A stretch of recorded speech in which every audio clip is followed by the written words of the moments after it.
Ռուսաստանը եւ Հայաստանը քննարկում են նաեւ հակառակ ուղղությամբ բեռներ տեղափոխելու հնարավորությունն Ադրբեջանի տարածքով։ Հայտնի է թե երբ են լինելու 2026-ի խորհրդարանական ընտրությունները։ Հայաստանի դեմ ուժ գնանում են հիբրիդային հարձակումները, որտեղից ինչ նարատիվներով եւ ինչի համար են գրոհում Հայաստանի դեմ։ Բարի օր, դուք դիտում եք առաջին լրատվականը, ես Ժիրայր Ոսկանյանն եմ, ուղիղ եթերում մեկնարկում ենք կարևոր թեմաների քննարկումը։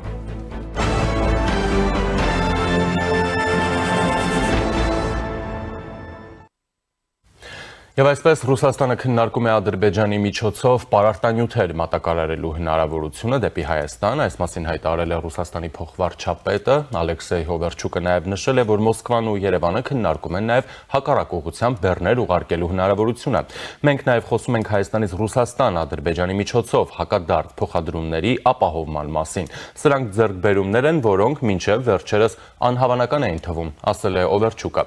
Իսկ Ռուսաստանի Վոլգոգրադի մարզից բեռնատար գնացքով Հայաստան է ուղարկվել հացահատիկի առաջին խմբականակը, ցորենի վագոնները մեկնել են Վոլգոգրադի մարզի Գլեմինսկայա կայարանից, դրանք Ադրբեջանի տարածքով կհասցնեն Երևանի կայարան։ Առաջին խմբականակը բաղկացած է 8 հացահատիկային վագոնից։ Մինչև 2025 թվականի վերջը նախատեսվում է Հայաստան առաքել ընդհանուր առմամբ ավելի քան 2000 տոննա ցորեն, 30 հացահատիկային վագոն։ Ադրբեջանով Հայաստան բեռների տարանցումը վերսկսելու որոշումից հետո հասանելի է դարձել նաև նոր լոգիստիկ ծառայություններ։ Նման երկաթուղային փոխադրումները հնարավոր են դարձել 1990-ական թվականներից ի վեր առաջին անգամ։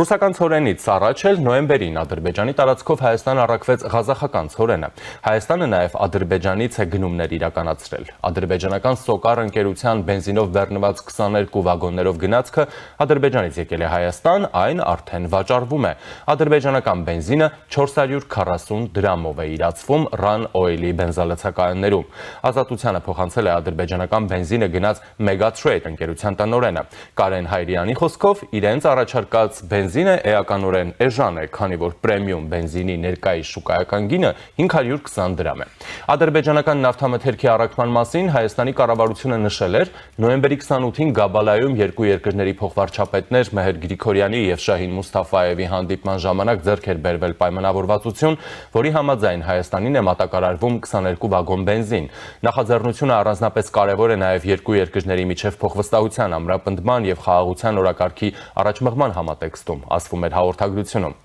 Թերևս սա ոչ միայն Հայաստանի եւ Ադրբեջանի միջև հաստատված խաղաղությունից հետո, այլև առհասարակ անկախությունից հետո Հայաստանի եւ Ադրբեջանի միջև առաջին առևտրատնտեսական գործարքն է, ավելի վաղ նշել էր էկոնոմիկայի նախարար Գևորգ Պապոյանը։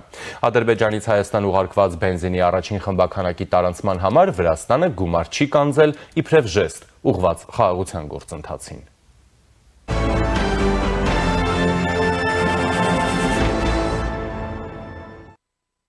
Թուրքիայի խոշորագույն Turkish Airlines ազգային ավիափոխադրողն էլ 2026 թվականի մարտի 11-ից սկսելու է չվերթեր իրականացնել Ստամբուլ-Երևան-Ստամբուլ երթուղով, հայտնել է Հայաստանի հետ հարաբերությունների կարգավորման թուրքական հատուկ բանագնաց Սերդար Քլչը։ Նա սա որակել է եւս մեկ քայլ առաջ։ Չվերթերը կլինեն ամենօրյա։ Bloomberg-ը ավելի վաղ գրել էր, որ Անկարայում այս որոշումը կայացրել են մի շրջանում, երբ ակտիվացել են ջանքերը հարևան երկրի հետ հարաբերությունները կարգավորելու ուղղությամբ տասնամյակների թշնամանքից հետո։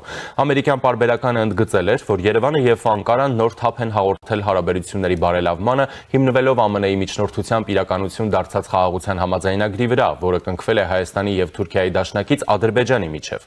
Հիշեցնեմ, Վաշինգտոնյան գագաթաժողովից հետո էլ Երևան այցելեց Թուրքիայի հատուկ ներկայացուցիչ Սերդար Քլչը։ Բանակցությունների արդյունքներով հայտարարվել էր նաեւ, որ կողմերը համաձայնել են իրականացնել անհրաժեշտ աշխատանքներ 2026-ի ամռանից տարբեր ուղղություններով թռիչքներ սկսելու համար։ Միաժամանակ բանակցություններից հետո թուրքական կողմը ընդգծել էր, որ հարաբերությունները կկարգավորվեն, երբ Հայաստանը եւ Ադրբեջանը վերջնական ստորագրեն նախաստորագրված խաղաղության պայմանագիրը։ Անկարան ակնկալում է, որ դա տեղի կունենա հաջորդ տարվա առաջին կեսին։ Վարչապետ Նիկոլ Փաշինյանն էլ քաղաքացիական պայմանագրի համաժողովում խոսել էր առաջիկայում Թուրքիայի հետ սահմանը բացելու հնարավորության մասին, նշելով. Թուրքիայի հետ մեր ակտիվ երկխոսությունը վստահություն է տալիս, որ մենք առաջիկայում կունենանք նաեւ ցամաքային տրանսպորտային հաղորդակցություն Թուրքիայի, այսպիսով նաեւ Եվրոպական միության հետ, ասել էր վարչապետը։ Հետո Թուրքիայի նախագահ Ռեջեփ Թայիփ Էրդողանը դեսպանների 16-րդ համաժողովում ելույթ ունեցավ, նշեց, առաջ է մղում Հայաստանի հետ հարաբերությունների կարգավորման գործընթացը Ադրբեջանի հետ համակարգված ու երկխոսության միջոցով։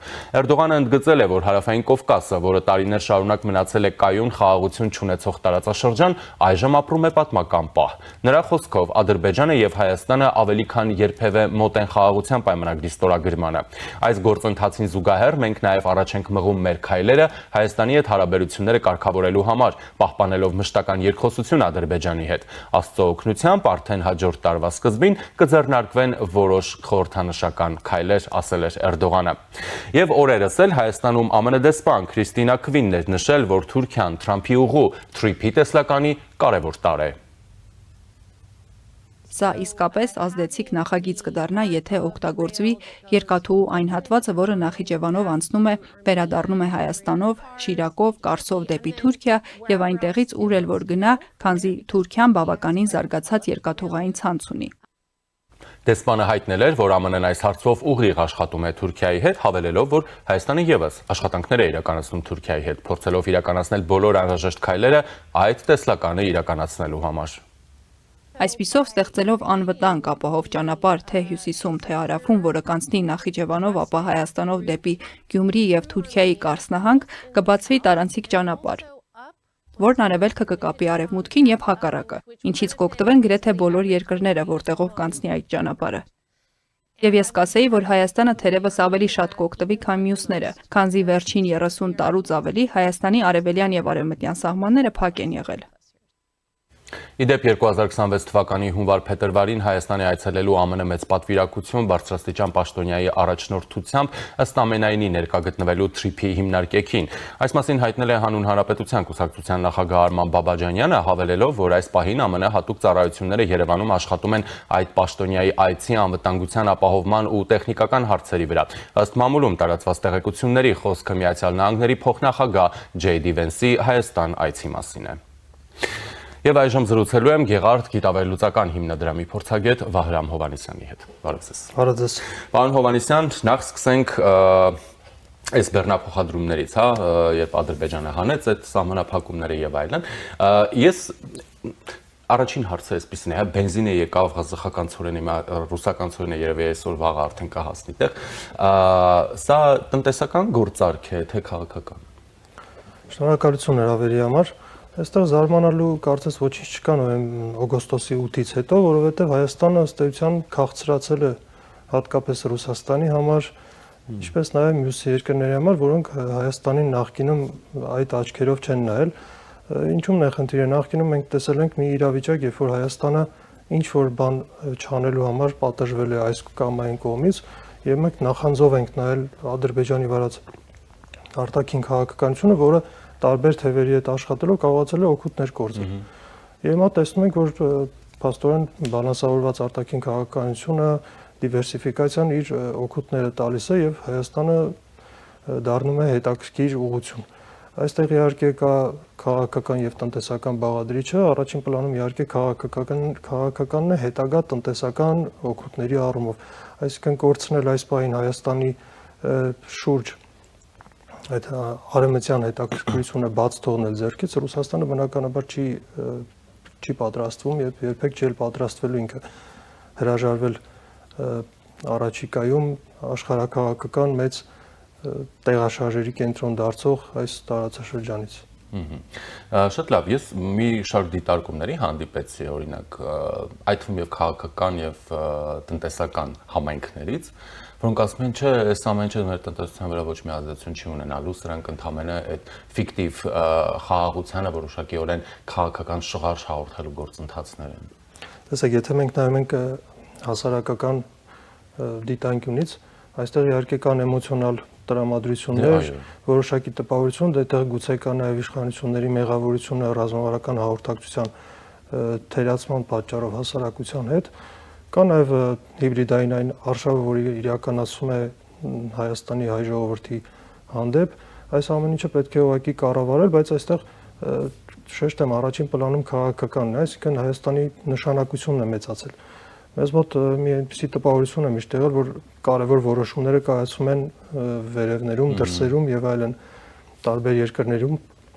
բայց իհարկե դրա մեջ կա որոշակի ճշմարտություն, բայց կարևոր է տեսնել, թե այդ որոշումները ինչի հիման վրա են կայացում, այսինքն որոշում կայացնելուց ուսումնասիրվում է դրա հետագա ընթացքը, տվյալ դեպքում որքանով Հայաստանը կարող է իրեն դրսևորել որպես պետություն, որքանով է հայ հասարակությունը կազմակերպված, որքանով է Հայաստանի իշխանությունները կարողանում կառավարել այս պետությունը եւ դրանով է Հայաստանը որպես պետություն դառնում հետաքրքիր որևէ բևեռի կամ ինչ-որ կարողունակ ուժերի համար։ Մենք այդ process-ները մեր աչքի առաջ տեսել ենք, վերջին ամենաթարմ օրինակը Թրամփի այն հայտարարությունները Հունգարիայի մասին, որ Օրբանը շատ լավ ղեկավար է, նա կարողանում է լավ կառավարել այդ երկիրը։ Եվ լեզու գտնել Ռուսաստանի հետ։ Այո, այսինքն որոշում կայացնողները շատ ժամանակ ուսումնասիրում են, թե տվյալ երկիրը որքանով է, ինչպես ասում են, պայմանագրունակ, այդ կարգավիճակը որքանով է հասարակություն, ինչքանով է կազմակերպված եւ այլն։ Եվ հիմա քանի որ մենք տեսնում ենք, որ Հայաստանի հետ Միացյալ Նահանգները ինչ մակարդակով է համագործակցում, եվրոպական երկրները ինչպես են իրենց վերաբերմունք Հայաստանի նկատմամբ ինչպես են դրսևորում, ու նաեւ Ռուսաստանի արդեն մեծացող հետաքրքրությունը Հայաստանի նկատմամբ նշանակում է ինչ որ բան լավ է ամեն դեպքում, մտահոգություններ իհարկե կարող են լինել, բայց պետք է շեշտը դնել տեմպը չթուլացնելու վրա, այսինքն գտնել այս ընթացքում ինչ բացթողումներ են եղել, ինչն է մեզ դանդաղեցրել ներքին կյանքում, շատ կարևոր հանգամանք է ներքին կյանքում կազմակերպելը, մարտահրավերները զսպելը, հնարավոր ռիսկերը չեզոքացնելը, որպեսզի շարունակվի այդ Հայաստանի նկատմամբ մեծացող հետաքրքրությունը շարունակի իր հետագա արդյունքները ապահովել։ Տնտեսական կլինի, քաղաքական կլինի, ռազմական կլինի եւ այլն։ Այստեղ ուղղակի զուտ որևէ ապրանքի ներմուծման հարց չէ։ Մեկ այլ տեսանկյունից եթե նայենք, շեշտում է, չէ, խոսում է Հայաստանը ռազմական Ադրբեջանի ռազմական բյուջեին գումար է հատկացրել։ Ես այլ տեսանկյունից կասեմ, Հայաստանը այնքան փող ունի, որ կարող է Ադրբեջանին փող տալ։ Չէ, եթե այդ տրամաբանությամբ են գնում, որ Ադրբեջանից բենզին են գնել, ուրեմն փող ենք դրել Ադրբեջանի զինված ուժերի մեջ, ապա մի րոպե Հայաստան-Ռուսաստան առևտրաշրջանառության դեպքում դա նշանակում է, որ Հայաստանը փող է դրել Ռուսաստանի ռազմաարդյունաբերության մեջ, Ռուսաստանը այդ ռազմաարդյունաբերության արգասիքները տվել է Ադրբեջան, որն էլ կիրառվել է մեր դեմ։ Շատ ճիշտ դիտարկում է, ես պիտի շարունակեի, որ ոչ մի երաշխիք չկա, որ մենք այլ երկրներից, թեկուզ արևմտյան երկրներից որևէ ապրանք ձեռք բերելուց այնտեղ ադրբեջանական հումքի մաս չկա եւ որը վերջնարդյունքում չի գնում, որտեղ եվրոպական երկրների մեծ մասը սնվում են հենց ադրբեջանական էներգակիրներով։ Սա պետք է ֆիքսել։ Այստեղ կարող է շեշտ դնել այն հանգամանքի վրա, որ Հայաստանը ունենա այնքան հզորություն, այնքան տնտեսական արդյունքներ, այնքան փող, որ գնի նրանից ումից կուզի։ Դե այդ շարքից է, որ այս բենզինի մասով օրինակ ասում են հայկվեներ կարծես ասում է եթե օգտագործեք ադրբեջանական բենզին, ձեր մեքենայի շարժիչը մի երկու օրում կվնասվի, մի $4000 ծախս է կանելու։ Այդտեղ նաև գուցե հաջորդ տեղեկությունը կլինի այս շրջանակներից, որ եթե բենզին խմեք ադրբեջանական, կարող մեռնեք, օրինակ, հա։ Լավ, անցնենք մեկնաբանելու էլ չեն այդ պնդումները։ Այստեղ պետք է մենք ուշադիր նայենք այն մակարդակին, որը դրսևորվում է պետությունների միջև հարաբերությունների առումով, այսինքն շեշտեցի էմոցիոնալ դաշտ իհարկե կա, բայց այստեղ խոսքը պետությունների միջև համագործակցության եւ այդ պետությունների հետագա համակեցության մասին է խոսքը։ Մենք շատ վաղ է խոսել հասարակությունների, օրինակ հայ-թուրքական, հայ-ադրբեջանական եւ այլն։ Այստեղ խոսքը Հայաստան-Ադրբեջան, Հայաստան-Թուրքիա եւ Հայաստան մյուս երկրներ հարաբերությունների մասին է, որտեղ կարևորը ամենակարևորը Հայաստանի Հանրապետություն բառերն են։ Թուրքիայի մասով, հա։ Տեսեք, Էրդողանը ասաց, որ խորհրդանշական ինչ-որ քայլեր կլինեն հեսա տարվա սկզբին, այս ավիահաղորդակցության մասին հայտարարությունը եղավ, Ամերիկայի դեսպանը ասաց, որ Ամերիկան առանձին այս օրակարգով աշխատում է Թուրքիայի հետ, Երևանն աշխատում է Անկարայի հետ, Թուրքիան միաժամանակ նշում է այդ խաղաղության պայմանագրի վերջնական ստորագրման անհրաժեշտությունը, այսպես ասենք, լիակատար ապաշրջափակման համար, դե պարզ է, որ նաև TPP կենսունակության համար անհրաժեշտ է, որպես այս սահմանը վերջը բացվի, հա, նաև Թուրքիայի հետ։ այդ լավատեսության հիմքը ո՞րն է, որ ի վերջո բացվելու է, որովհետև եթե հղվում ենք Թուրքիային, որը ասում է համակարգում ենք Ադրբեջանի հետ եւ մինչեւ չստորագրվի այդ պայմանագիրը, չի բացվելու լիարժեք։ Ադրբեջանը ասում է մինչեւ սահմանադրության մեջ իբր մեր համար խնդրահարույց կետերը չհանվեն, չի ստորագրվելու, հա։ Սրանք process-ներ են, որ մենք ուզենանք էլ, ինչպես ընդդիմությունը ասում է, Հայաստանը ամեն ինչ զիջում է։ Եթե Հայաստանը այսօր որոշի ամեն ինչ զիջել, միևնույն է չի կարող դա իրականացնել վաղը, հա։ Այսինքն սրանք երկարատև գործընթացներ են։ Ի վերջո այս խորհրդանշական քայլերը եւ այլն, ինչպես են փոխելու այդ իրավիճակը եւ այս trip-ի նաև համատեքստում ինչպես է այն սկսելու, այսպես ասենք, հա, առարկանալ, կենսունակ լինել, որ մենք էլ մեր աչքով տեսնենք, որ ինչ-որ մի բան է տեղի ունենում, հա, այդ թղթերից վերածվել է գործի։ Ի սկզբանե շեշտեմ, որ Ադրբեջանը շարունակում է հետաքրքրված չլինել Հայաստանի հետ խաղաղությամբ, նա պարտադրված է այս բանը, ինչ էլ որ անում է, պարտադրված է։ Սա պետք է ընդունել իգիտություն ու անել դրանից բխող հետևությունները, քանի որ Ադրբեջանը փորձելու է օգտվել հարմար առիթից այն հետաձգելու, այդ process-ը կասեցնելու համար։ Դա մեկ, երկրորդը Թուրքիայի հետ կապված։ Թուրքիան Հայաստանը կարևոր է հետաքրքիր է նաև Թուրքիայի համար։ Ի սկզբանե թեկուզ պատմական տվյալները ուսումնասիրում ենք, տեսնում ենք, որ Հայաստանը առանձնապես Թուրքիան Հայաստանի Հանրապետության գոյության դեմ որևէ խնդիր չունի։ Այդ նման խնդիր ունի Ռուսաստանը եւ դա իրականացնում է Ադրբեջանի ձեռամբ։ Միութենական պետության մեջ միավորվելու տեսքով ԽՍՀՄ-2 եւ այլն։ Այս Թուրքիայի դեպքում ճիշտ է կան մեծ շահեր, նպատակներ, ռազմավարություններ, բայց այս պահին Թուրքիայի համար իրավիճակը հետեւյալն է։ Ունի ռիսկեր, որոնք շարունակում են աճել, այդ միջերկրական ծովում, Սիրիայում, Իրաքում,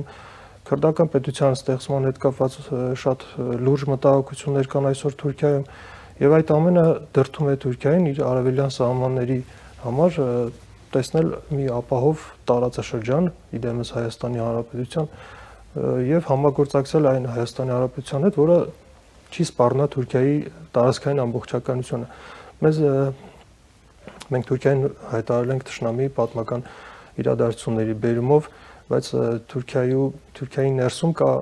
կարծիք, որ Հայաստանն է թշնամի այն առումով, որ Հայաստանը եթե մի քիչ էլ ուժեղանա, կարող է Թուրքիայի տարածքային ամբողջականության համար սպառնալիք դառնալ եւ այդ զգացողությունը թուրք հասարակության շրջանում մեծանում է քրդական գործոնի ակտիվացմանը զուգահեռ եւ այստեղ երկրքին երկու պետությունների միջև հավաքործակցություն է առաջմավում եւ փորձում է Թուրքիան Հայաստանի հետ կառուցել այնպիսի հարաբերություններ, որոնք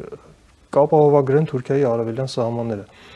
Ինչու է Հայաստանը կարևոր այստեղ Թուրքիայի համար, որովհետեւ Թուրքիան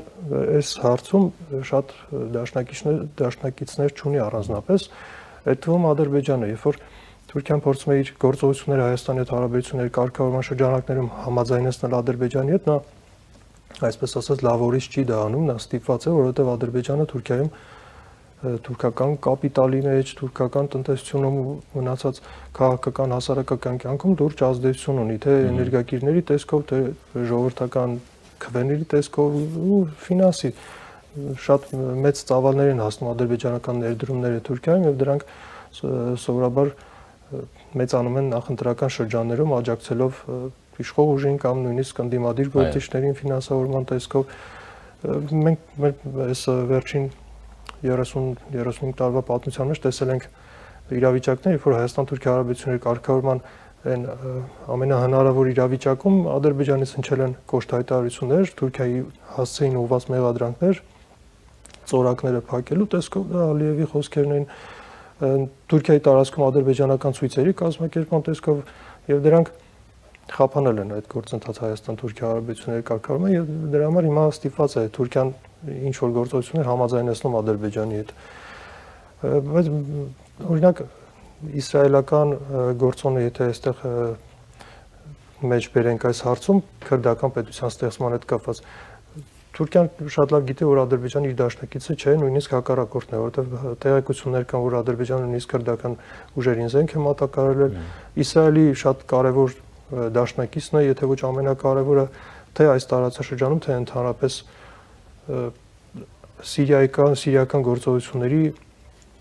առաջիկա սպասվող լարվածությունների ֆոնին Ադրբեջանը կարող է կարևոր դերակատարում ունենալ։ Վերջերս Ադրբեջանում Թուրքիան եւ Իսրայելը փորձեցին որոշակի համաձայնությունների գալ, որպես միջնորդ էր Ադրբեջանի դիտարկում, բայց կարծես չի ստացվել եւ լարվածությունը շարունակվում է հիմա վերջին օրերին նաեւ միջերկրական ծովի տիրույթ է տեղափոխվում, ինչի մասին ավելի վաղ կանխատեսվել էր Կիպրոսի, Հյուսիսային Կիպրոսի հետ կապված տեսեք, Իսրայել-Թուրքիա հակասությունները շարունակում են սրվել եւ այդտեղ Ադրբեջանը կարևոր դերակատարում ունի, ուստի Թուրքիան փորձելու է գոնե Հայաստանի տեսքով երաշխավորել իր արևելյան սահմանների անվտանգությունը, որտեղ Ադրբեջանի հարցում այդ երաշխիքները չունի։ Իսկ ինչ է սպասվելու Սիրիայում։ Սիրիայում այսպես տեղ ունենում կառավարական ուժերի այսպես պետական կազմավորման վերջնական ինստիտուտների ձևավորումը, սակայն այնտեղ կա Սիրիայի հյուսիս-արևմտյան ինքնավար շրջանը քրդական, Ռոժավա է կոչվում։ Հիմա փորձում են համատեղ կառավարություն ձևավորել, բայց դեմոկրատական ուժեր կոչվում։ Այո, SDF քրդական ուժերը չեն համաձայնվում դրան, պահանջում են ինքնավարություն, սեփական զինված ուժեր, սեփական կառավարում այդ տարածքի, բայց այստեղ խնդիրը իսրայելական այն երկարաժամկետ ռազմավարությունն է, որը ենթադրում է քրդական մեծ պետության ստեղծում ազատ Քուրդիստան։ Դա բարձր մակարդակով հայտարարվող երբեմն պաշտոնյաներ Իսրայելի առանձին պաշտոնյաներ քարտեզներ են հրապարակում եւ Սիրիայի տարածքում։ Սիրիայի, Իրաքի, Թուրքիայի եւ Իրանի։ Հիմա նաեւ թուրք լրագրողներն են վերջերս սկսել խոսել այն մասին, որ սկզբում Իրաքն էր, Իրաքի հյուսիսում կա քրդական ինքնավարություն։ Հետո Սիրիան, սրանք Իսրայելի թշնամիներն են, այն որ 1950-60-ականներին Իսրայելը իր ռազմավարությունն է մշակել, դրանք հրապարակվել են 1972 թվականին։ Այնտեղ նշված է, որոնք են Իսրայելի թշնամիները՝ Իրաք, Սիրիա, Իրան, Թուրքիա եւ Պակիստան։ Հիմա Իրաքի հյուսիսում կա արդեն ինքնավար Քուրդիստան, Սիրիայի հյուսիս-արևմուտքում կա, արևելքում Ռոժավան։ Եվ հիմա Իրանի հետ կապված հակամարտություն Իսրայելը ունի, ամենայն հավանականությամբ դա ավարտված չէ ըստ էության եւ մենք տեսնում ենք Իրանը որքան դյուրագրգիռ է քրդական գործոնի ակտիվացմանը եւ այստեղ Իրանն ու Թուրքիան փորձում են համագործակցել, բայց կարծում եմ կստացվի մի իրավիճակ, երբ որ ամեն մեկը կփորձի ինքը իր տարածքը պաշտպանել, այսպես ասած, թույլ չտալով համագործակցության։ Եվ թուրք լրագրողները հիմա այսպես վերնագրային նշում են հաջորդը Թուրքիան է։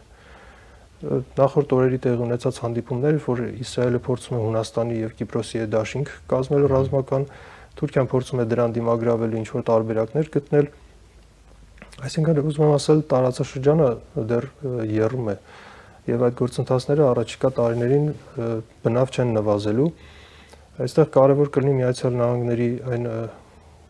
հիմնավոր քաղաքականությունը, մեզ հետաքրքրում է Հայաստանի Հանրապետությունը, բայց կարևորը նայել թե շուրջը ինչ է կատարվում, պատրաստվել, օրինակ, եթե մեր առջև դրվեց մի ընտրության հարց համագործակցել օրինակ Իսրայելի հետ, թե Թուրքիայի հետ, երբ որ նրանք միմյանց դեմ կպատերազմեն, մենք որն ենք ընտրելու, քրդական պետություն է ստեղծվում, մենք կողմ ենք դրան, թե դեմ ենք դրան։ Այս սրանց մասին պետք է թե մեր քաղաքական, թե փորձագիտական շրջանակները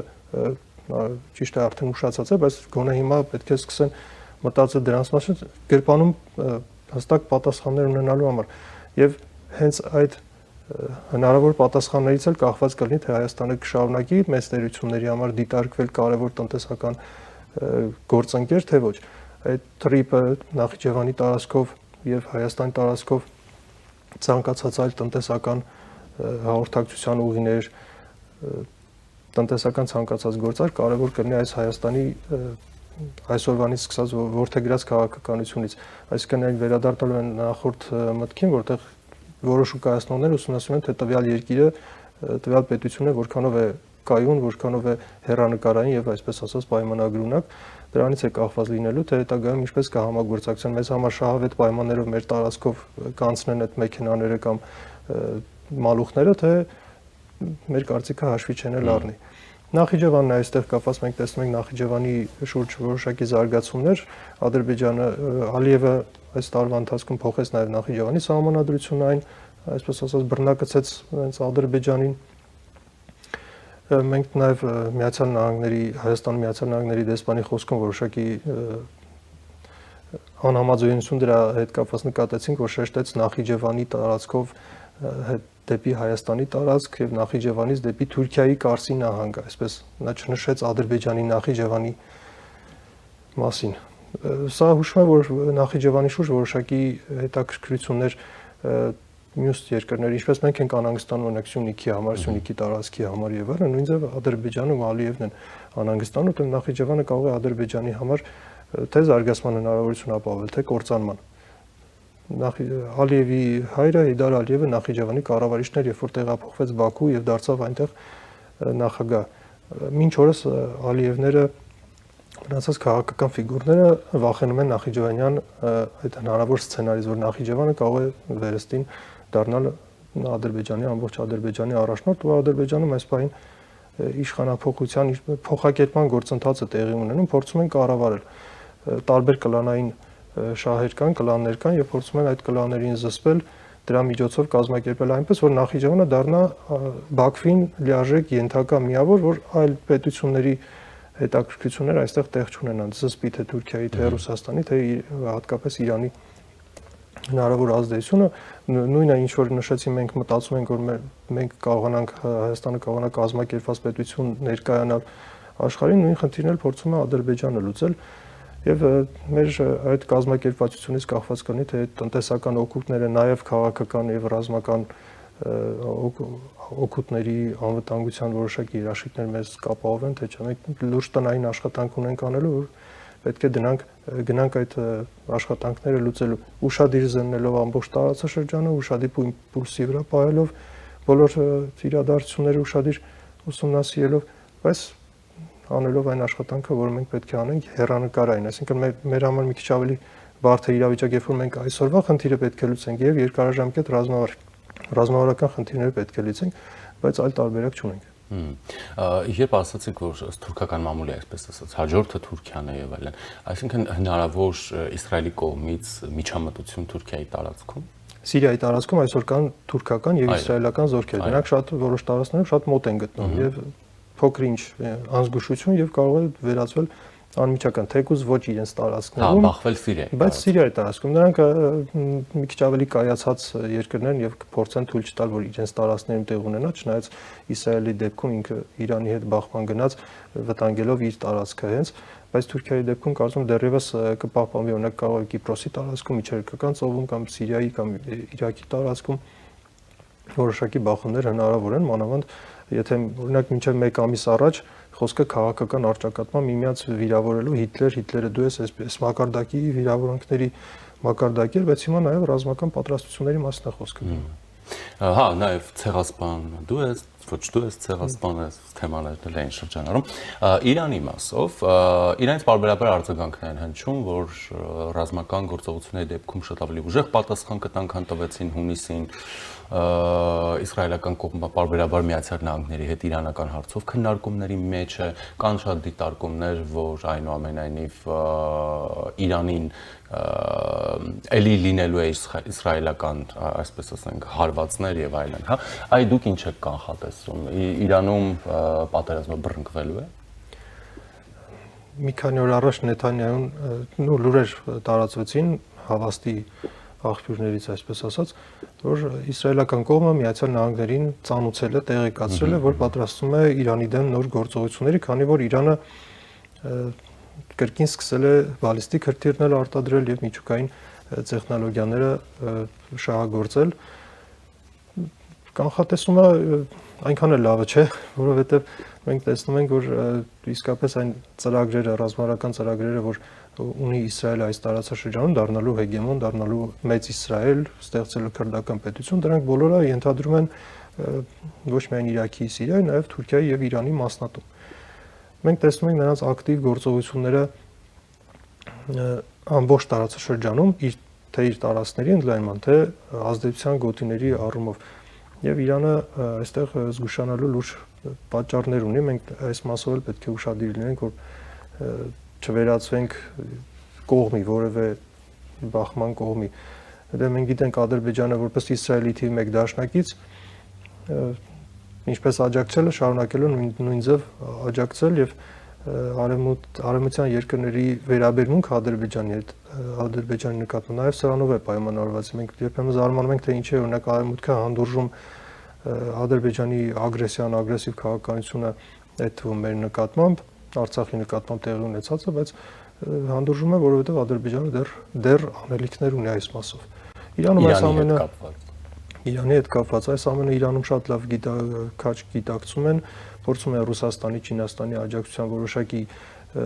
ուժերը հավաքել, կենտրոնանալ հնարավոր հակազդեցության վրա, քննարկում են նույնիսկ մայրաքաղաքը տեղափոխելու հարցը, իհարկե մի քիչ էկոլոգիական հիմնավորման, բայց հասկանալի է, որ խոսքը Ադրբեջանի սահմանից հնարավորինս հեռու տանելու մասին է։ Այդ ենթադրությունը կարող ենք այդպես անել, ջրի խնդրի պակասի պատճառով է այնտեղ հիմնավորումը բերվում, բայց ամռանը տեղի ունեցածը եկավ հավաստելու, որ մայրաքաղաքը այնքան էլ ապահով վայրում չէ։ Եվ հիմա նմանատիպ խոսակցությունները բնավ պատահական չեն։ Ամենայն դեպս կանխատեսումները այդպեսին են, որ առաջիկա 1-2 տարվա ընթացքում իսրայելական այդ քրդական պետության ստեղծման գործընթացը ել ավելի առաջ է մղվելու, այդ թվում Իրանի համար հնարավոր լուրջ վտանգներով։ Իրանում այս ամենը շատ լավ գիտակցում են, փորձում են կազմակերպել։ Հիմա ըստ տարբեր տեղեկությունների իրանական ռազմական ուժերը գործողություններ են իրականացնում Իրաքի սահմանին գտնվող իրաքյան տարածքներում, փորձում են կառավարել իրավիճակը, թույլ չտալ անջատողական շարժումներ,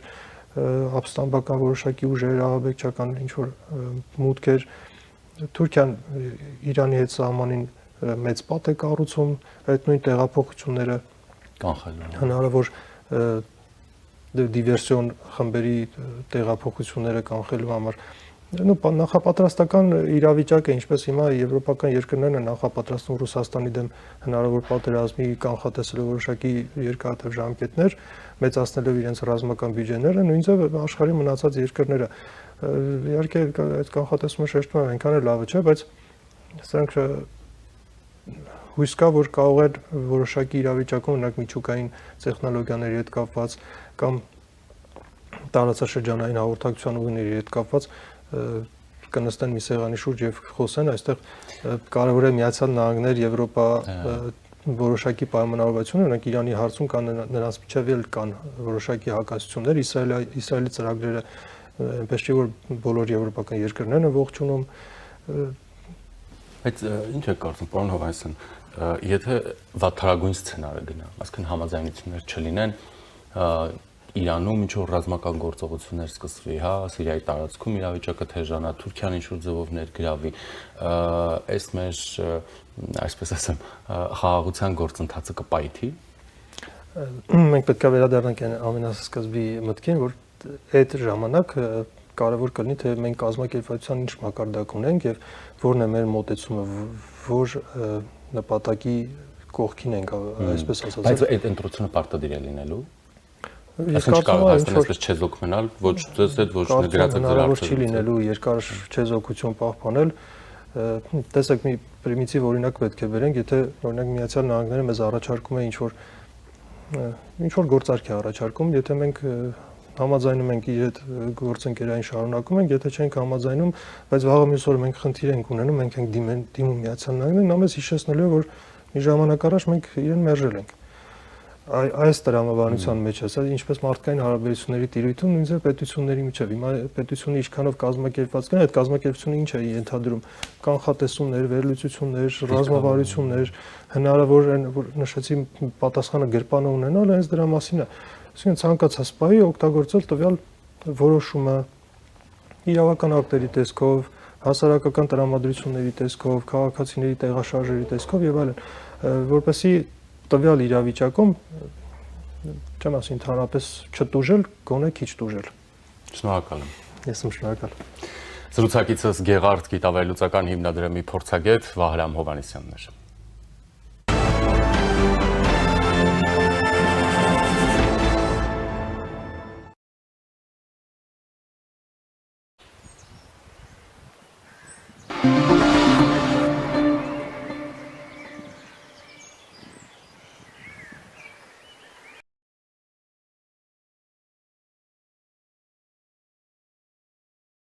Ասել էինք, չէ, դեկտեմբերը նվերաշատ է։ Մինչև դեկտեմբերի 31-ը Fast Bank-ի ցանկացած վիզա ակնքարտով գնիր ֆիլմի 1 տոմս Cinema Star-ի Dalma եւ Rio մոլերի մասնաճյուղերից եւ երկրորդ տոմսը ստացիր նվեր։ 2 տոմս, 2-ը նվեր։ Եվ այսպես շարունակ։ Եթե չունես վիզա ակնքարտ, պատվիրիր Fast Bank Mobile-ով։ Դե ինչ, բարի դիտում։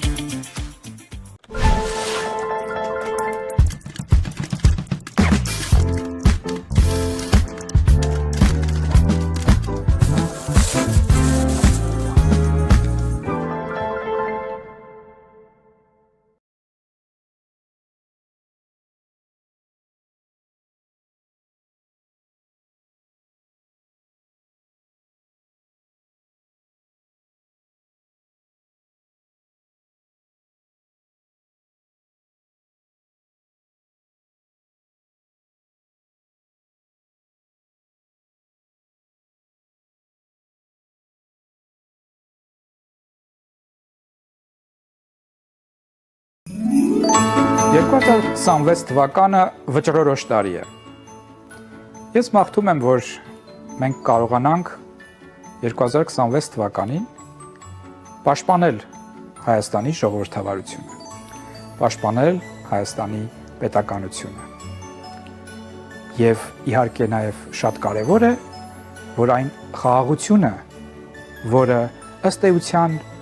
նոր է հաստատվել կամ հաստատվում Հայաստանում, ավելի ամրապնդվի եւ ավելի խորանա եւ մենք ունենանք խաղաղության պայմանագիրը արդեն ստորագրված ձևով։ Եվ իհարկե կարծում եմ, որ շատ կարևոր է, որ Հայաստանի ժողովուրդը զգա, որ ինքը իր երկրի տերն է եւ ինքը կարող է խաղաղ եւ ժողովրդավարական պետությունում երջանիկ լինել։ Շնորհավոր նոր տարի եւ Սուրբ Ծնունդ։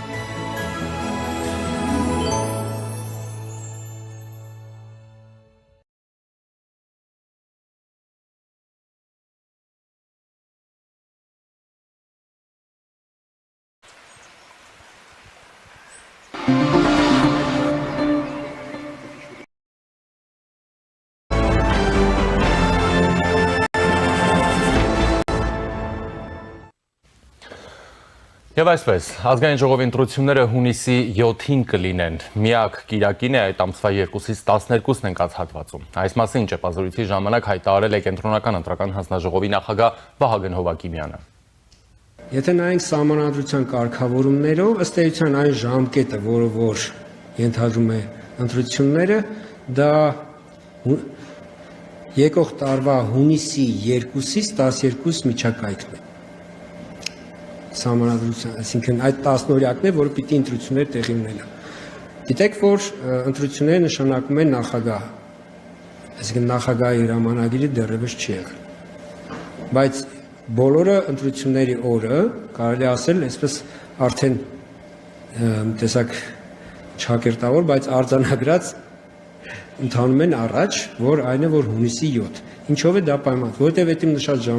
ժամանակահատվածում միակ կիրակին հունիսի 7-ն է։ Այսինքն, եթե նախագահ այլ օր, որոշի այլ օր նշանակի, այստեղ կրկին այլ, այսպես ասենք, իրավական հետևանքներ, այսինքն պիտի միատել կառավարի, որտեղ եթե, ասենք, այդ կիրակին չնշանակի, աշխատանքային օր նշանակի, այնտեղ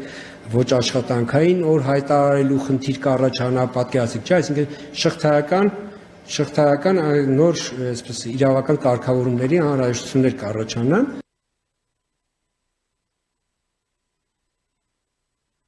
Եվ ինչպես սպասելի էր, Հայաստանում 2026 թվականի հունիսին կայանալիք խորհրդարանական ընտրությունների ընդառաջ արտաքին դերակատարները սկսել են կիրառել հայալեզու լսարանը թիրախավորող հիբրիդային պատերազմի այնպիսի գործիքներ, որոնք նախկինում լայնորեն կիրառվել են հետխորհրդային այլ երկրներում ու Եվրոպական միությունում։ Փաստերի ստուգման հարթակը բացահայտում է Հայաստանի դեմ վարվող հիբրիդային պատերազմի հնարքների էությունը, դրանց կապը Ռուսաստանի, թուրքական ու ադրբեջանական աղբյուրների հետ։ Եվ այսպես, անցնող 2025 թվականին առաջին անգամ հայալեզու լսարանը թիրախավորվեց դոպելգանգեր հիբրիդային գործիքի միջոցով։ Ամեն ինչ սկսվեց այն բանից, երբ հայաստանյան հեղինակավոր լրատվամիջոց Մեդիամաքսը սխալմամբ արտատպեց Ֆրանսիայի միջուկային թափոնները Դիլիջան տեղափոխելու մասին մի հոդված Courier France 24 կոչվող կայքից։ Ավելի ուշ սակայն լրատվամիջոցը գլխի ընկավ հոդվածը արտատպել է ոչ թե հեղինակավոր France 24-ից, այլ անհայտ մի կայքից, որը շատ նման է France 24-ին։ Փաստերի ստուգման հարթակը պարզեց կիրառվել է դոպելգանգերի մեթոդը, որը վերջին տարիներին ապատեղեկատվության արշավների եւ անգամ մեդիագրագետ ընթերցողներին ու մասնագետներին մոլորեցնելու ամենատարածված ձևերից է։ Եզրույթը թարգմանաբար նշանակում է իրական մարդու կրկնօրինակ, սակայն թվային տեղեկատվական համատեքստում այն ունի կեղծ նմանակ կայքի կամ դոմեյնի նշանակություն։ Ինչպես է աշխատում այս մեթոդը։ Նախ փորձում են մոլորեցնել ընթերցողին, ստեղծվում է կեղծ կայք, որի դոմեյնը կամ անունը շատ նման են իրական լրատվամիջոցի անվանը, օրինակ BBC News-ին, սակայն իրականում այն կարող է լինել bcbnews.com կամ ինչպես գործ ունենք վերոհիշալ դեպքի հետ France 24, բայց իրականում Courier France 24.com։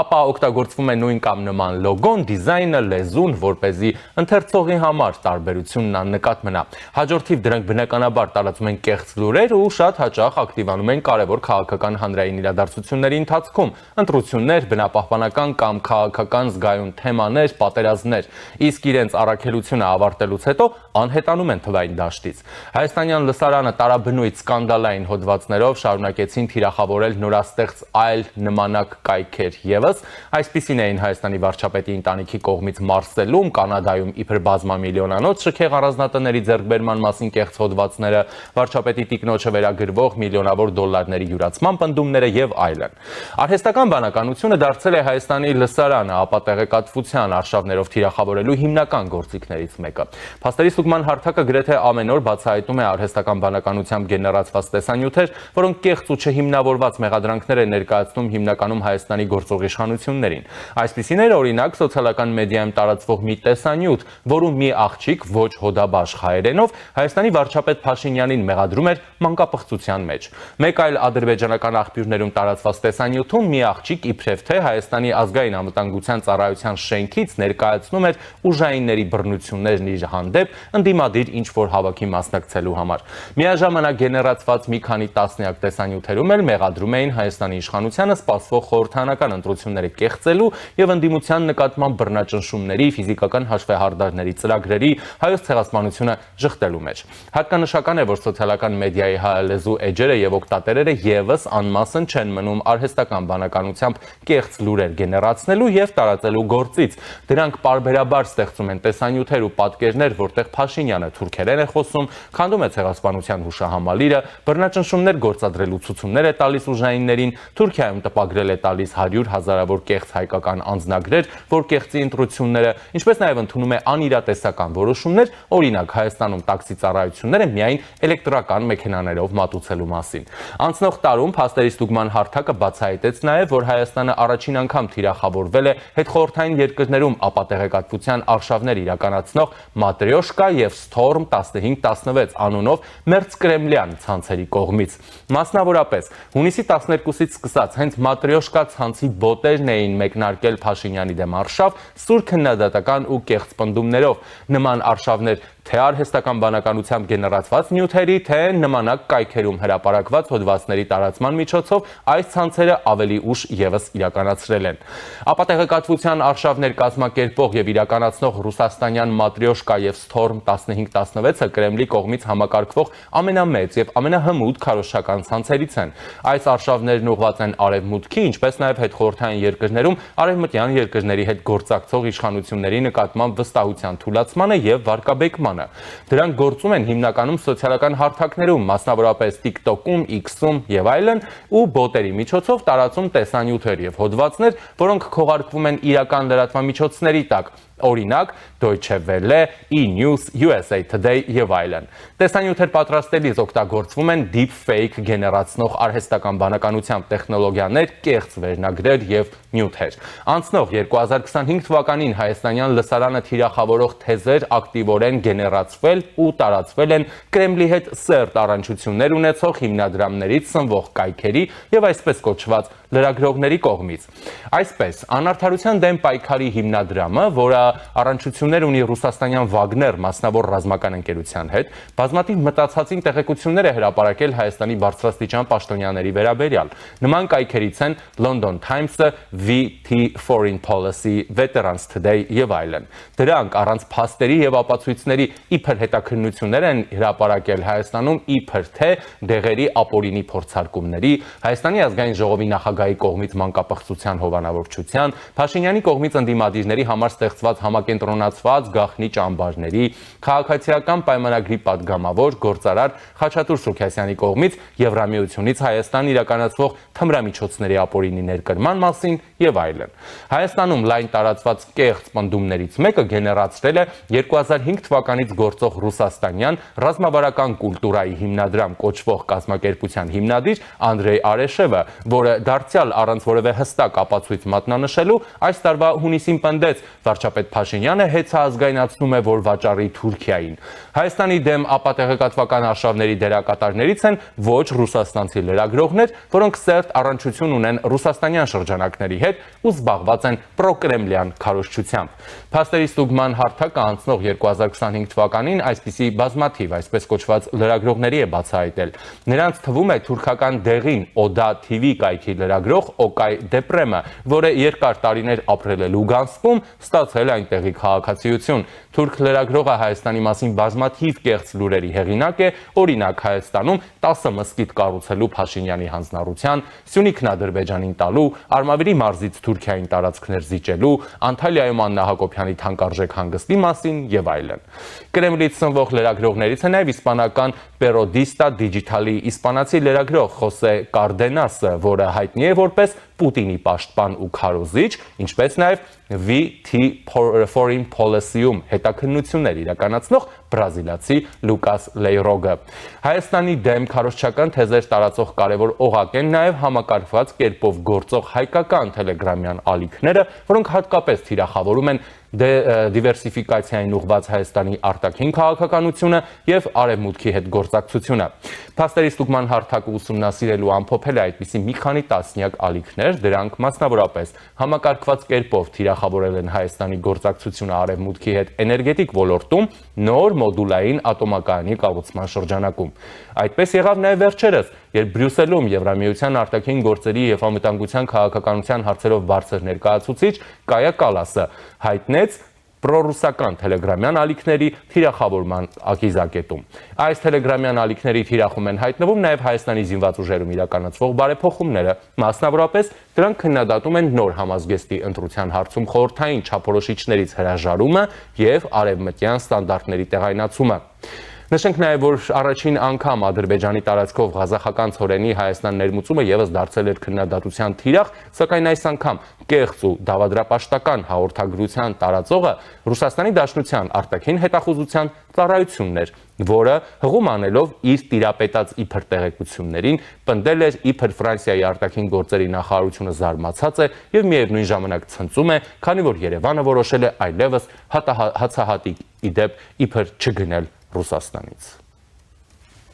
Եվ այժմ զրուցելու եմ կիբեռանվտանգության փորձագետ Սամվել Մարտիրոսյանի հետ։ Ողջույն, պարոն Մարտիրոսյան, շնորհակալություն միանալու համար։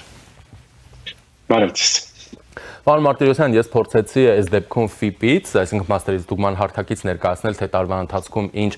մեր հանրությանը հուզած ապատեղեկատվություններ են տեղի ունեցել, դրանց անդրադարձերը, եւ կիբեռանվտանգության մասին մենք իհարկե շատ ավելի լայն դաշտով կարող ենք խոսել, խոսքը ոչ միայն ապատեղեկատվության մասին է, այլև վերջերս մեզանում շատ ցավալի ձևավորված մի պրակտիկա, օրինակ այդ մարդիկ ինչ որ տարբեր հասցեների գումարներ են փոխանցում, մեծ գումարների կորուստներ են ունենում, գնում են բողոքի ցույցեր են անում դատախազության մոտ եւ այլն ու նման բաներ, հա։ Նախ սկսենք նրանից։ Կա մեխանիզմ, ձև, մեթոդ պաշտպանվելու այս ամեն ինչից ինստիտուտների, այսինքն պետական մակարդակում եւ բնականաբար նաեւ հանրային, համեցեք։ Տեսեք, իրականում թեման այնքան տագնապալից է ողջ աշխարհում, որ գրեթե բոլոր երկրներում հիմա ոտու ձեռնգած կառավարությունները, հասարակական կազմակերպությունները, լրագրողները փորձում են հասկանալ ոնց դրա դեմն առնել, որովհետեւ ցավոք սրտի հիմնական պատճառը այս ամենի հենց հասարակություններն են, քանի որ մարդիկ շատ հեշտ հավատում են ամեն ինչին, ինչը պայմանավորված է անով, որ տեղեկատվության հոսքերը շատ մեծ են, ոչ ոք չի հասցնում առանձնապես ինչ-որ ստուգել, ինչ ձեր հետ ակնկալում է, մարդիկ հավատում են։ Ու սա նես չի, որ հայկական հայաստանյան հասարակությունը ինչ-որ շատ վատ վիճակում է համեմատած ուրիշները, այստեղ ամենտեղ խնդիր գոյություն ունի եւ հարցը գնում է, որ այստեղ կարևոր է շատ բարդ համագործակցություն, որովհետև մի կողմից պետական համակարգը պետք է կարողանա օրինակ իր ռազմավարական հաղորդակցությունը ճիշտ ձևով ստեղծի եւ աշխատացնի, որպեսզի անընդհատ հերկումների հետևից չընկնի, այլ պրոակտիվ լինի։ Եթե ինչ-որ բան են պատրաստում անել, նախորոք դրա մասին մարդկանց տեղեկացնեն, ոչ թե հետո ընկնեն հերկումների հետևից։ Մյուսը դա այն է, որ հասարակության հետ պետք է աշխատել։ Այստեղ կարևոր է, որպեսզի քաղաքասարակությունը ակտիվ լինի, լրագրողական համայնքը ակտիվ լինի, մյուս կողմից հենց նույն լրագրողական համայնքը ունի խնդիր վերապատրաստվելու, որովհետև այսօր օրինակ այն լրագրողները, որոնք փաստերը ստուգել, սովորել էին ընդհանրեն 10 տարի առաջ, այդ գործիքակազմը արդեն հնացել է։ Այսօր ձեր պատմած այդ արհեստական բանականությունով ստեղծած նյութերը այնքան ռեալիստական են, որ պետք է շատ մարդ վարժված լինի այդ ամեն ինչը կարողանա ճշտել, գտնել կեղծիքները եւ այլն եւ այլն։ Մյուս կողմից այստեղ Հայաստանի դեպքում մեր մոտ իրավիճակը ավելի բարդ է, որովհետեւ մենք ունենք ընտրություններ, Պլյուս մենք ունենք շատ բարդ աշխարհաքաղաքական իրավիճակ, երբ որ Հայաստանում հետաքրքրված են շատ գերուժեր, ու բնականաբար մեր մոտ իրավիճակը միջինից, այսպես ասած, ջերմությունը ավելի բարձր է այս առումով, ու եթե բազմակողմանի, բազմաշերտ պայքար այս ամեն ինչի դեմ չմղվի, իրականում վերջը լավ չի ստացվելու։ Բայց ես մի քիչ այս պահին հորետես եմ, որովհետև այն ուժերը քաղաքական լրատվամիջոցները քաղաքասարակության ինչ որ մի հատված, որոնք պետք է այս ամեն ինչով զբաղվեին, ներգրաված են քաղաքական պայքարի մեջ եւ սպասել, որ կլինի ինչ որ արդյունավետ համագործակցություն հնարավոր չէ, ավելին նույնիսկ նեյտրալիտետի սպասելիքներ չկան, հենց որ ցավոք սրտի այս ամեն ինչը գնալով վատանալու է, իսկ մենք նաև պետք է հաշվի առնենք, որ մեր տարածաշրջանում ու կոնկրետ մեր երկրում ակտիվ են այն գելերը, այսինքն այն երկրները, որոնք հիբրիդային հիմա տենց նոր տերմին է մտել ֆիմի են ասում, այսինքն արտասահմանյան մանիպուլատիվ ներազդեցության գործողությունների տեսանկյունից ամենաուժեղ, ամենամեծ հնարավորություններ ունեցող երկրներն են ներգրաված, օրինակ Ռուսաստանի Դաշնությունը եւ Թուրքիան, որոնք արդեն տասնամյակներ զարգացրած համակարգեր ունեն, որոնք կարողանում են աշխատացնել. Բայց նույնիսկ օրինակ նույն Ռուսաստանը, որը շատ ակտիվ աշխատում է այս ուղղությամբ, հենց երևի լուրերում տեսած կլնեք, որ ոստիկանների դեմ հարձակումներ եղել Ռուսաստանում, պայթուցիկով զոհերել էին 2 ոստիկան, ու սա էլի նման մի օրինակ էր, որովհետև իրականում նախնական տվյալներով առնվազն այդ մարդը կիբեր զեղծարարների հարցակման է ենթարկվել եւ հետո իրան դրթել են այս գործողությունների, որպեսզի վերադարձնեն իրեն ոնց որ իր թվային տիրույթ գոսուսլուգին են կոտրած եղել, այսինքն այն երկիրը, որը շատ լավ վարժված է հարցակումներին, նաեւ ինքը դժում է իր դեմ հարցակումները, որը ամենայն հավանականությամբ տվյալ դեպքում Ուկրաինայի հատուկ ծառայությունների կողմից իրականացված հիբրիդային գործիքակազմը աշխատել, այնպես որ այսօր բոլոր հասարակությունները խոցելի են, մեր հասարակությունը խոցելի պլյուս է, որովհետև մի պլյուսը այնա, որ ինչպես ասացի, իրավիճակն է շատ խառը, աշխարհակաղակական եւ ներքաղաքական, երկրորդն էլ մենք բավականին երկար ժամանակ բաց ենք թողել։ Այսինքն այն, որ շատ երկրներ օրինակ իրենց կրթական համակարգում ընդհանրեն ֆիլմները արդեն շատ երկար ժամանակ այս ամեն ինչը հաշվի առնելով երեխաներին կրթում են, մենք նորենք ինչ որ տենց բաներից սկսում խոսել, ամեն ինչը իր ազդեցությունը կթողնի դրական շատ երկար ժամանակ հետո։ Այս չի որ պատվաստման պես չէ, որ մարդկանց բերես մի հատ sense ծակես ու ինքը միանգամից դառնա մեծագրագիտ։ Պարոն Մարտիրոսյան, տեսեք,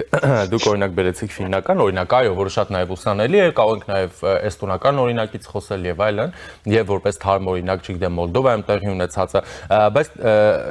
մեր կրթական նոր չափորոշիչներով մեդիագրագիտություն եւ այլն դրանք դպրոցներում արդեն, հա,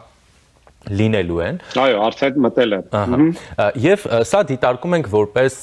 այսպես ասենք, հեռահար ռազմավարական նշանակության փոփոխություն, բայց մենք այս պահին խնդիր ունենք լուծելու, որովհետև եթե Հենց է դա որ այս մեկը կազդի 10 տարի հետո դրական։ Եթե մենք այսօր չկարողացանք այս մարտահրավերների դեմն առնել, այդ մեր ռազմավարական նպատակին մենք չենք հասնի։ Որովհետև Ցավոք սրտի այո, հա։ Այդ է ուզում ասել, որ բացի արձագանքողից ինչ կարելի է անել այս ամեն ինչը կանխարգելելու համար։ Հա, մենք տեսանք, որ ռազմավարական հաղորդակցության դեպարտամենտ Հայաստանը ունեցավ, ղեկավարին նշանակեցին, բայց ինչ պիտի անել, որ զուտ չարձագանքել, էլի, հնարավորություն ունել նաև կանխարգելել։ Եթե մենք կարողանում ենք նաև կանխարգելել կամ հասկանալ, թե ինչ գրոհներ կարող են սպասվել, հետեւաբար մեզ խոցելը շատ ավելի դժվար է լինելու։ Բնականաբար, այսինքն տեսեք, հիմա դա բավականին զարգացող երևույթ է, անգլերեն ասում են pre-banking, հայերեն երևի կանխարգելիչ աշխատանքների մասին է մի քիչ շատ բան է, տենց սովետական հնչում, բայց իմաստը այն է, որ դու պետք է մոնիտորինգ անես, դու պետք է հստակ հասկանաս ով է քո դեմ աշխատում, այստեղ Կարանք այս մասը բացթողեն գիտենք մոտավորապես, հա։ Դու պետք է հասկանաս ինչ նարատիվներ են իրենք օգտագործում կամ ինչ կարող են օգտագործել։ Այստեղ նաև կա այն բանը, որ օրինակ ձեր նշած այդ մատրոշկան, դոպելգանգերը եւ այլն, իրենք արզա որ այդ գործիքակազմը էժան չի եւ բնականաբար ինքը միտեղ չի մնաք օգտագործվում եւ նույն Մոլդովայում, Ուկրաինայում այս ամեն ինչը օգտագործվում է եւ մենք ունենք հնարավորություն ուրիշի փորձը ուսումնասիրելով գոնե տեսնել օրինակ մոտակա ժամանակ այնտեղ տարբերությունը ժամային մեծ չի բայց ինչ որ լուֆտ կա էլի կարելի է հասկանալ որովհետև այստեղ մի բան արեցին օրինակ շատ հավանական է որ այստեղ էլ կսկսեն աշխատել այստեղ պետք է շատ պրոակտիվ անալիտիկ աշխատանք արվի այստեղ պետք է շատ բարձ բան ճիշտ ձևով ներկայացվի կառավարության աշխատանքը, եթե խոսքը գնում է պետական համակարգի մասին, այստեղ եկեք համաձայնենք, որ վատա լավ չի։ Ինչ որ մի կառույց լավ է աշխատում, որովհետև այնտեղ ուղղակի լավ խոսնակ է, բայց դες պետք է չլինի, այսինքն մենակ մարդուց պետք է կախված չլինի։ Մյուսը դա նաև հասարակության հետ աշխատանքն է, այսինքն շատ բարձր պրիմիտիվ գոնե մի կանոն կա, որին եթե հետևի գոնե հասարակության եսիմ կեսը, այն է, որ եթե ինչ-որ մի ման հանդիպել ես եսիմ TikTok-ում, Telegram-ում, WhatsApp-ում, բայց ուրիշ ոչ մի տեղ դա չես հանդիպել, մի տարածի։ Այդքանը հերիք է, որ կանգնացնես այդ վարակը, հա։ Եթե մարդկանց տենց անդադ համոզես, նենց վատ իմունիտետը բարձրացնող ձև չի, էլի։ Ոնց որ մեր ռաջուր խմես ամեն օր քնելուց առաջ։ Ամեն դեպքում կան դրան հակազդելու միջոցներ, ուղղակի դրանք պետք է պրոֆեսիոնալ եւ ժամանակին կիրառել։ Կան, եկեք համաձայնենք, որ մենք ամեն ինչում ենք հետ ընկածելի, տեսեք, բարեբախտաբար մենք ունենք կիբերանվտանգության մասին օրենք, բայց այդ օրենքը մենք պետք է ունենանք 15 տարի առաջ։ Հա հիմա մենք խոսում ենք հիբրիդային պատերազմների, հիբրիդային ինչ-որ վտանգների դեմ պայքարի մասին, բայց մենք այս վտանգներին առերեսվել ենք դեռ 15-17 տարի առաջ առնվազն։ Եվ արդեն այն ժամանակ կարելի էր համակարգ ունենալ ու այն էլ ինչ որ ստեղծվում էր չքանդել, նորից ամեն անգամ 0-ից այս ամեն ինչ չստեղծել, որովհետև այս նաև հիբրիդային վտանգների դեմ պայքարը ենթադրում է մասնագետներ։ Այդ մասնագետները օդից չեն ընկնում, այդ մասնագետներին չես կարող 3 ամսյա տրեյնինգով ստեղծել, հա, դա նաև փորձ է ենթադրում։ Այնպես որ Հայաստանում այս ոլորտում ներգրավված մարդիկ են քիչ, նրանք այնց մատների վրա կարելի է հաշվել ու դա էլ պետք է հաշվի առնել, ու պետք է նաև ժամանակ տրամադրես նոր մասնագետների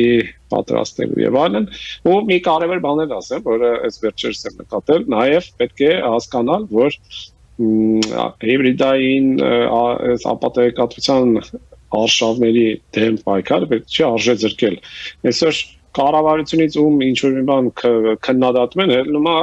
քնից ու սկսում է հայտարարել, որ ինքը ենթարկվել է հիբրիդային հարձակման, հա։ Ամեն մի քննադատությունը, եթե ելնենք հայտարարենք, որ դա հիբրիդային հարձակում է, մենք չենք կարող տարբերել ինչ որ փռշտոցը լուրջ հիվանդությունից, հա։ Պետք չի այտենց ուռճացնել ամեն մի բան, հա, ոնց որ երբ որ մարդ մեկը ինչ որ SMS-ով կոդ է ստանում, մեկը Facebook-ում գրում է ադրբեջանական հակերները ին վրա հարձակում են իրականացնում, ինչ որ անձի արժևորման մի միջոց է դարձել, հայտարարել, որ դու հիբրիդային հարձակման զոհ ես։ Եկեք մի քիչ ոնց որ ասած համազուսպ լինենք նաև։ Շնորհակալ եմ, պարոն Մարտիրոսյան։ Զրուցակիցս կիբերամտանգության փորձագետ Սամվել Մարտիրոսյանն էր։ Այժմի համար այսքանը, ես Ժիրայր Ոսկանյանն եմ, մնացեք առաջինի հետ։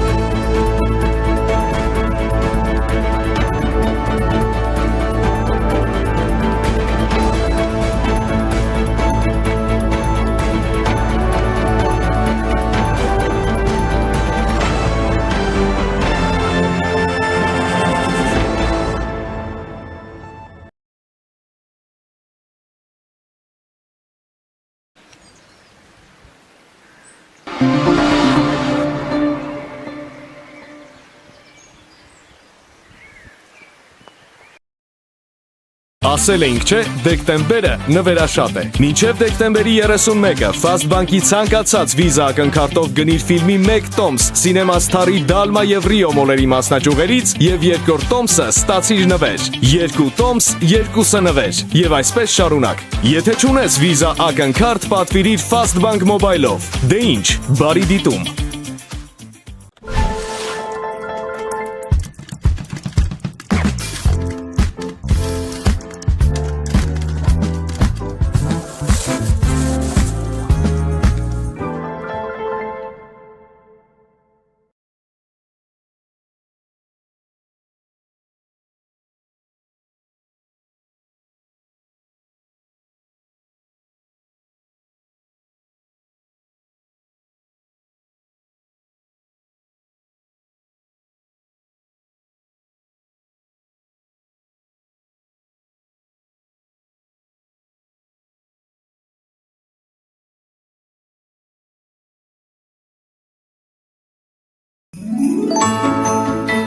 Հայաստանի Հանրապետության հարգարժան քաղաքացիներ, սիրելի բարեկամներ, նաև Սփյուռքի մեր հայրենակիցներ, հայ առաքելական Սուրբ եկեղեցու հետևորդներ, շնորհավորում եմ ձեզ Սուրբ Ծնունդի կապակցությամբ։